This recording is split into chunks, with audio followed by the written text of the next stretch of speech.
இன்னைக்கு நம்ம வீட்ல வந்து தேங்காய் பால் சாதமும், சிக்கன் கிரேவியும் வந்துட்டு ஒய்ஃப் செய்யறதுக்கு ரெடி ஆயிட்டாங்க காலையிலேயே. ஆ இது வந்து நான் முதல்லயே சொன்னேன். வேண்டாம் இன்னைக்கு வந்து வேற வேற வேலை இருக்கு. இத வந்து எடுத்துக்காத. இன்னைக்கு இது நெறைய வேலை இழுக்கும் அப்டின்ட்டு. ஏன்னா, இன்னைக்கு அப்பா வந்து சென்னையில எங்க வீட்ல இருந்து கிராமத்துல இருக்கிற வீட்டுக்கு வந்து கிளம்புறாரு. அதனால அததான் நம்ம இன்னைக்கு பிரியாரிட்டியா பார்க்கணும். ஸோ இன்னைக்கு போய் நீ தேங்காய் பால் சாதம், சிக்கன் அது இது எல்லாம் எடுத்துக்கிட்டனா நெறைய வேலை இழுக்கும் அப்டின்ட்டு.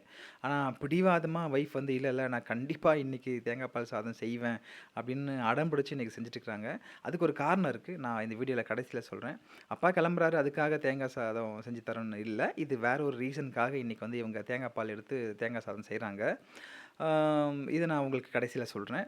ஸோ இப்போ வந்து அப்பா நம்ம எந்த சூழ்நிலையில அப்பாவ வந்து கூட்டு வந்தோம். கிராமத்து வீட்லருந்து சென்னைக்கு கூட்டு வந்த பிறகு எப்படி பார்த்தோன்றதெல்லாம் நான் ஒரு 2, 3 கிளிப்லாம் நான் போட்டிருப்பேன். 1 மாசம் நம்ம வீட்ல இருந்தாரு. ஆனா எல்லா நாளுமே நம்ம வந்து போஸ்ட் பண்ணல. ஒரு சிலது எப்படி வந்து பேஷண்ட்ட பார்த்துக்கணும், இல்ல இவங்க வந்து எந்த மாதிரியான சூழ்நிலையில இவங்க பேஷண்ட்டா ஆகுறாங்க, ஸ்ட்ரோக் எப்படி வருது, இந்த மாதிரி ட்ரிங்க்ஸ் பண்ணா அது எந்த அளவுக்கு பிரச்சனையா வரும், இல்லன்னா அவங்களுக்கு எவ்வளோ கஷ்டமா இருக்கும், அவங்கள சுத்தி இருக்கிறவங்களுக்கெல்லாம் எவ்வளோ கஷ்டன்றதெல்லாம் நம்ம வந்து கண்டிப்பா தெரியப்படுத்தணும் அப்படின்றதுக்காகவே நான் சிலதெல்லாம் வீடியோ கிளிப் எடுத்து நான் வந்து போஸ்ட் பண்ணியிருக்கேன். நம்ம லாஸ்ட்டா கொஞ்சம் வீடியோஸ்ல. இப்போ வந்து அவருக்கு வந்துட்டு ஓரளவுக்கு பரவால்ல. ஏன்னா கடைசியா நம்ம செட்டிநாடு ஹாஸ்பிட்டல்ல கூட்டு போயிட்டு, அவருக்கு வந்து இந்த பிரெயின்லாம் செக் பண்ணி, டேப்லெட்லாம் போட்ட பிறகு, கொஞ்சம் பரவாயில்லன்னே சொல்லணும். நம்ம கேட்டதுக்கு பதில் சொல்றாரு. அ இப்போ கொஞ்சம் கான்ஷியஸா இருக்காருன்னு சொல்லணும். இதனால வந்து தம்பியும் வந்து, "இல்ல நீங்க வந்து பாருங்க. நீங்க உங்களோட வேலைய பாருங்க. அதாவது நீங்க ட்ரீட்மெண்ட்ல இருக்கீங்க. நீங்க பாருங்க. நான் அங்க வந்து கிராமத்து வீட்ல வந்துட்டு" அதான் தம்பி, அப்புறமா பெரிய அக்கா பொண்ணையே கட்டிக்கிட்டாருன்னு சொன்னேன் இல்லைங்களா? ஆ எல்லாருமே ஒரே வீட்ல இருக்காங்க, கிராமத்து வீட்லன்னு சொல்லிட்டு. அதனால அங்க நாங்க கூட்டு போறோம். அது இல்லாம ரிலேஷன் பக்கத்துல இருக்கிறவங்க எல்லாமே நமக்கு சொந்தக்காரர் தானே! அதனால நான் வந்து பிரச்சனை இல்ல. ஆனா இங்க வந்துட்டு நீயும், அண்ணியும் பார்க்கறது கஷ்டம் அப்படின்னு. இதுக்கிடையில வந்து நான் இந்த லாஸ்ட் 1 மந்த்லயே நான் கடைசி ஒரு 2 வாரம் வந்து தம்பியோட சப்போர்ட் நான் கேட்டேன். முடியல எங்களால பார்க்க முடியல. அவ்ளோ கஷ்டம்.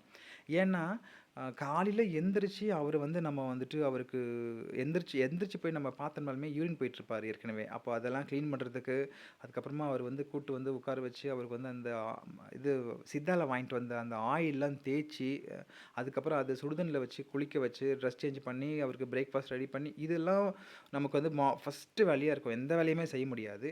அதுக்கப்புறம் சாப்பாடு குடுத்துட்டு இந்த துணியெல்லாம் ஏற்கனவே நனஞ்சிருக்குல்ல, பெட்ல போட்டிருந்த துணியெல்லாம், அதெல்லாம் எடுத்துன்னு போயிட்டு அப்படியே வாஷிங் மிஷின்ல போட முடியாததுனால, ஒரு முறை வந்து அத வந்து டெட்டால் போட்டு தண்ணீல அலசிட்டு, அதுக்கப்புறமா நான் எடுத்து வச்சேன்னா, ஒய்ஃப் வந்து அவங்க மார்னிங் எல்லா வேலையும் முடிச்சுட்டு வந்து, இத கொண்டு போய் வாஷிங் மிஷின்ல போட்டு துவைச்சு காய வச்சு எடுத்துட்டு வைக்கிறதும், அதுக்கப்புறம் அந்த ரூம வந்து அவங்க வந்து டெட்டால் போட்டு மாப்லாம் போட்டு, அதுக்கப்புறமா வந்து கொஞ்சம் சாம்பிராணிலாம் போட்டு அந்த ரூம் வந்து ஒரு பாசிட்டிவா பேஷண்ட் இருக்கிற ரூம் மாதிரி தெரியக்கூடாதுன்றதுனால, அவங்க வந்து பாசிட்டிவா வைக்கிறதுக்கு அவங்க மற்ற வேலையில இறங்கிடுவாங்க.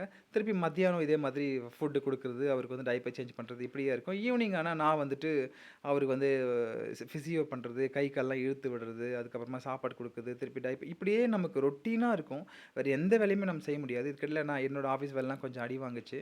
நான் கிட்டத்தட்ட 1 வாரம் லீவே போட்டுட்டேன். ஏன்னா பார்த்துக்கணுன்றதுனால வேலைய செய்ய முடியலன்றதுனால எனக்கு லீவும் அப்ரூவ் பண்ணிட்டாங்க அந்த சமயத்துல. இதெல்லாம் தெரிஞ்சதுனால. நல்ல விஷயம் பாருங்க.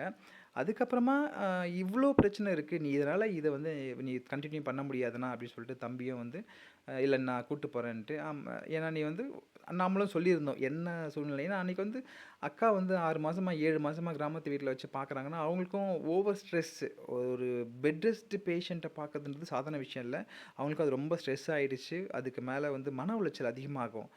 தொடர்ந்து பார்க்குறவங்க. இப்ப நாங்க 2 பேர், 3 பேர பார்த்தே பார்க்க முடியலன்ற மாதிரி இருந்தா, அவங்க ஒரு ஆள் பார்க்கறது ரொம்ப கஷ்டமா இருக்கும். அதனால ஒரு சின்ன சேஞ்ச், அவங்களுக்கு ஒரு சின்ன ரிலாக்சேஷன்.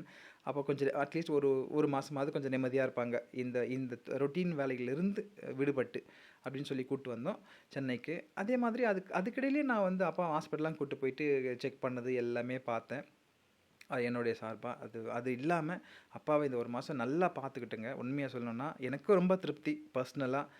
நான் வந்துட்டு எல்லா வேலையும் ஒதுக்கிட்டு, இது வந்து என்னோட தலையாய கடமையா பார்த்தேன். என் ஒய்ஃப் வந்து என்ன விட நல்லாவே பார்த்தாங்க. நானாவது 1, 2 இடத்துல வந்து கொஞ்சம் வந்து ஸ்ட்ரெஸ் ஆயிட்டேன். கொஞ்சம் சத்தம் போட்டேன். ஏன்னா, நான் இழுக்கிற இழுப்புக்கு எங்க அப்பா வரல. அ நான் சொல்றபடி நடந்துக்கலையே! அப்படின்ற மாரிலாம் எனக்கு சில இடத்துல வந்து எனக்கு ஸ்ட்ரெஸ் ஆச்சு. ஆனா, அவங்க வந்து ரொம்ப பொறுமையா இருந்து, அப்பலாம் நம்ம வந்து பேஷண்ட் லேண்ட் பண்ணக்கூடாது. பேஷண்ட்டோடைய நிலைமைய புரிஞ்சுக்கிட்டு நாம தான் அதுக்கேத்த மாதிரி எல்லாமே அரேஞ்ச் பண்ணணும். உதாரணத்துக்கு இப்ப நான் ஒரு இடத்துல படுக்க வைக்கிறேன் அப்படின்னு சொன்னா, அவரு அங்க படுக்காம வேற இடத்துல உருண்டு இல்ல வந்து கீழ வந்து படுத்துருவாரு பெட்ல. சின்ன பெட் தான் போட்டோம். அதனால தான். அந்த மாதிரி அது வந்து எனக்கு வந்து கொஞ்சம் என்ன இப்படி பண்ணுறாருன்னு சொல்லிட்டு, இல்லை இல்லை பேஷண்ட்னா இப்படி தான் இருப்பாங்கன்னு சொல்லி, அப்போ நம்ம பெட்டு சுற்றி வேற எதனா பாய் இல்லை வந்து மேட்லாம் போட்டு வச்சோம்னா கரெக்டாக இருக்குன்னு சொல்லி அவங்க கொஞ்சம் அது வேறு மாதிரி ஹேண்டில் பண்ணாங்கன்னே சொல்லணும். இந்த அளவுக்கு பார்த்துக்கிட்டோம், எந்த குறையும் இல்லாமல் இந்த லாஸ்ட் 1 மாதம் நல்லா பார்த்துக்கிட்டோம். ஓகே. இப்போ வந்து நான் இன்னொரு விஷயம் நான் சொல்றேன். அதுதான். ஏன்னா, இன்னைக்கு எதுக்காக வந்து தேங்காய் சாதமும், சிக்கன் கிரேவியும் வீட்ல இருக்கிறவ வந்து அடம் பிடிச்சு செய்றான்னு சொன்னா, என்னோட தம்பியோட ஒய்ஃப், அதாவது என் அக்கா பொண்ண தான் கட்டிட்டாரு இல்லையா? அவங்க வந்து மாசமா இருக்காங்க கிராமத்து வீட்ல. அதனால என் ஒய்ஃப் வந்து என்ன சொன்னான்னா, நான் கல்யாணம் பண்ணி இப்போ இந்த வீட்டுக்கு வரப்ப ஆல்மோஸ்ட் இப்போ 10 இயர்ஸ் ஆயிடுச்சுன்னு சொன்னேன். நான் சொல்றது ரொம்ப இனிஷியல் ஸ்டேஜ்ல அந்த 1 ஆர் 2 மந்த், ஒரு 3 மந்த் நாங்க அப்படியே கொஞ்சம் ஒண்ணா இருந்த மாரி இருந்திருக்கோம்னு வச்சுங்களேன். அந்த சமயத்துல வந்து அக்கா பொண்ணு வந்து அவங்க கிட்ட கேட்டாங்களாம், "மாமி நீங்க தேங்காய் சாதம் நல்லா செய்றீங்க. செஞ்சு கொடுங்க" அப்படின்னு சொல்லிட்டு அப்பயும் செஞ்சு குடுத்துருக்காங்க. அத ஞாபகம் வச்சுக்கிட்டு அவங்க, இப்ப மாசமா இருக்கிறவங்களுக்கு வந்து நம்ம தேங்காய் சாதம் செஞ்சு குடுக்கணும் அப்படின்னு சொல்லி, இப்ப தேங்காய் சாதம் இந்த அம்மா பிடிவாதமா செஞ்சுட்டுருக்காங்க. இப்ப தம்பியும், அப்பாவும் கிளம்புறதுனால கிராமத்து வீட்டுக்கு கொண்டு போய் குடுக்கணுன்ட்டு. அதுக்கப்புறம் தான் பார்சல் கட்டின பிறகு தான் எங்களுக்கே சாப்பாடுன்னாங்க. நானும் ஓகேன்னு சொல்லிட்டேன். ஏன்னா அதுதான் ப்ரியாரிட்டின்னு சொல்லி. இப்போ தம்பியும் வந்து அதையும் ஒரு காரணமா சொல்லி, "நீ ஃபஸ்ட்டு ட்ரீட்மெண்ட் பாரு. ரொம்ப நாள் ஆயிடுச்சு உனக்கு. நாங்க வந்துட்டு கிராமத்தில வச்சு பார்க்குறோம் அப்பாவன்னு" சொல்லி கிளம்பிட்டாங்க. அ எனக்கு ரொம்ப சந்தோஷம். ஏன்னா, நான் அப்பாவ நான் நல்லபடி தான் பார்த்தேன். எந்த குறையும் இல்ல. அதனால சந்தோஷமா தான் அனுப்பி வைக்கிறோம். என்ன ஒண்ணு, இங்க இத்தன நாள் இருந்துட்டு அவரு போன பிறகு நம்ம வீடு கொஞ்சம் வெறிச்சோடி ஆன மாதிரி ஆகுது. அதுக்கப்புறமா அடுத்தடுத்த நாள்ல வந்து கொஞ்சம் அந்த ஞாபகமும் இருந்துட்டே இருக்கு. இதுக்கப்புறம் அப்பாவ பார்க்கணும்னா, நான் வந்து கிராமத்து வீட்டுக்கு தான் போணும். ஆ நம்ம வீட்டுக்கு. அங்க போறதுல தான் ஒரு சின்ன மன அம்மா, வருத்தம் ஊருக்கு இருக்கு கிளம்பியாச்சா? இன்னமும். அதனால வந்து உடனே உடனே கிளம்பியாச்சு. போயிட்டு பார்க்க முடியாது. அது ஒரு சின்ன வருத்தம் தான், வருத்தமான விஷயம். சரி பாய் சொல்லுங்க. இருந்தாலும் நல்லா கிளம்பிட்டு பார்த்துப்பாங்க. இருக்காங்க. ஏன்னா நம்ம ஃபேமிலி தானே! நல்லா பார்த்துப்பாங்க. அதனால அந்த நம்பிக்கையில நம்ம அப்பாவ போய் பார்க்கலனாலும், அதே நம்பிக்கையோட நம்ம இருக்க வேண்டியது தான். ஆனா நான் இன்னொரு விஷயம் சொன்னேன் அப்ப தம்பிக்கு. என்னென்ன செய்யணும்? எப்படி பார்க்கணும்? ஏன்னா இங்க நம்ம 2, 3 பேராலயே பார்க்க முடியலன்றதுனால, அங்க போன பிறகு வேலைகள எப்படிலாம் பிரிச்சு குடுக்கணும்? எத்தன பேர இதுக்கு வந்து நீ வந்து அசைன் பண்ணணும்? இப்படிலாம் நான் சொன்னேன். கண்டிப்பா இத நீ பண்ணு, இல்லனா பார்க்கறது கஷ்டம்னு சொல்லிட்டு. நம்ம இந்த 1 மாசம் வச்சு பார்த்ததுனால நமக்கு இதெல்லாம் தெரிஞ்சது. எக்ஸ்பீரியன்ஸ் கிடைச்சது. பெட் ரெஸ்ட் பேஷண்ட்ட எப்படி பார்க்கணும்? எந்தெந்த வேலைக்கு யார் யார பார்க்கணுன்ட்டு. ஒருத்தர் 2 பேர்லாம் உண்மையாலுமே பார்க்க முடியாது. பாய் என்ன சொல்லுங்க. கேட்டா, இந்த மாதிரி ஒரு இந்த பாய் நிலைமைக்கு பாய். வராம டாடா சொல்லுங்க. இருக்கிறதுக்கு, மற்ற ஃபேமிலிகள் வராம இருக்கிறதுக்கு என்ன நடவடிக்கையோ அதான் பார்க்கணும். வந்துட்ட பிறகு அவஸ்தைப்படுறதெல்லாம் ரொம்ப ரொம்ப பாய் கஷ்டம். பாய். ஆ எனிவே அ கை காட்டுங்க. இப்போதைக்கு அப்பா வந்து கிளம்புறாரு. இதுக்கப்புறமா நாங்க வந்து எங்களோட ட்ரீட்மெண்ட்டையும் பார்க்கணும்னு சொல்லியிருக்கோம். அடுத்தடுத்து நம்ம வந்து நம்ம வீடியோக்குள்ள வந்து நம்ம பார்க்கலாம். என்ன மாதிரியான நம்ம லைஃப் ஸ்டைல் போகுது. அப்பா வந்து எந்த அளவுக்கு இம்ப்ரூவ் ஆகுறாருன்னு சொல்லிட்டு. அதுவரையும் சந்தோஷம். நம்ம சேனலோட தொடர்ந்து இருங்க. நெறைய அப்டேட்ஸும் ஒரு கொஞ்சம் கொஞ்சம் டிஃப்ரெண்ட்டான ஒரு லைஃப் ஸ்டைல் தான் நாங்க வாழ்ந்துட்டு இருக்கிறோம். உண்மையா சொல்லணும்னா. ரொம்ப ஆர்டினரியா இருக்கும். ரொம்ப என்ன சொல்றது? ஆடம்பரமா தெரியாது. ஆனா தேவையானதும் நம்மகிட்ட நமக்கு தேவையானது எல்லாமே நம்ம செஞ்சுக்கிற மாதிரி இருக்கும். தேங்க்ஸ் ஃபார் வாட்சிங்.